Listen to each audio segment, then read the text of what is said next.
啊，讲完那个懒惰嘛，然后。con ta mà ta có thể nghĩ rồi đấy, tôi chỉ tôi mà sao mà. Nó chẳng hạn là tôi nhiều sự cái để lựa chọn mà cái này cho chỉ sáu cái thì tụi chỉ cái này tôi tiếng một tạ tạ. Có bữa tiết tôi tạ về. Tôi là tạ. Có tôi mà tạ đấy. À? À tôi tụi chi mà lấy thì luôn đi té rồi mà, tôi lấy luôn đi té rồi mà. Tôi đi về tao à. Khó vậy. Đấy tụi chi. Cái điều gì cái này như thế?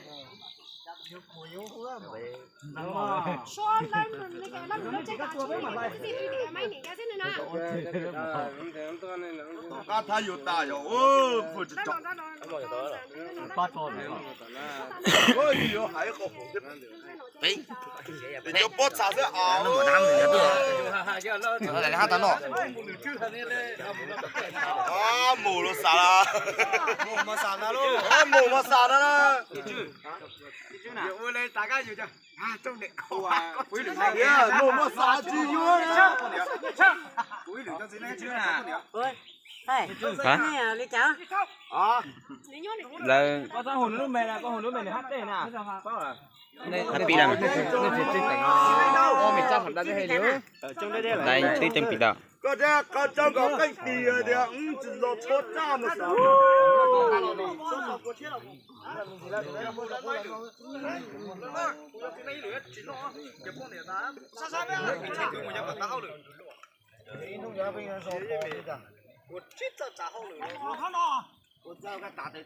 Giờ chỉ hậu nó hà. Đâu, đây là con tiêu. Tổ chức con tiêu, cứ đi qua nhiều con tiêu. Đừng tao chua. Ba phải có gì đâu ta, chúng nó ơi. Nó là biết cho con nè. Nó lộp à, có gì đưa thằng con sao?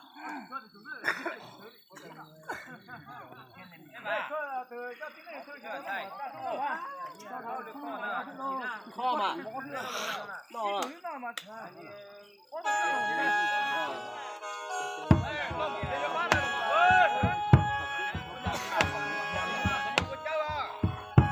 Cái phủ nó tới các sao mà hậu á. Đây.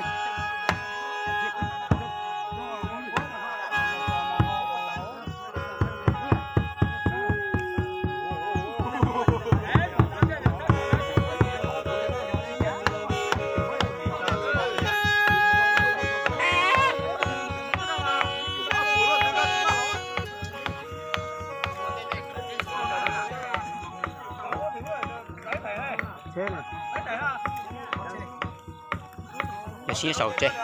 Để sầu chơi này. À sao vậy? Hả? Nó cũng biết rồi. Rồi lúc nhìn rồi này mẹ chơi gì trong này gì rồi đi? Ồ, có rồi. Để chơi sầu chơi.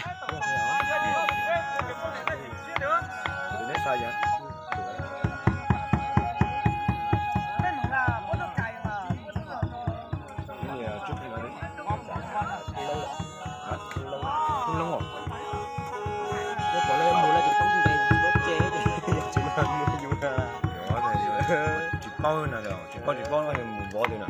Bây giờ sẽ ô tô nắng có cái sang cái lại vui ha. Một vẻ có đấy gì nhớ từ. Này ở bên lưỡi trông nữa. Quá đi sao? Cá sấu này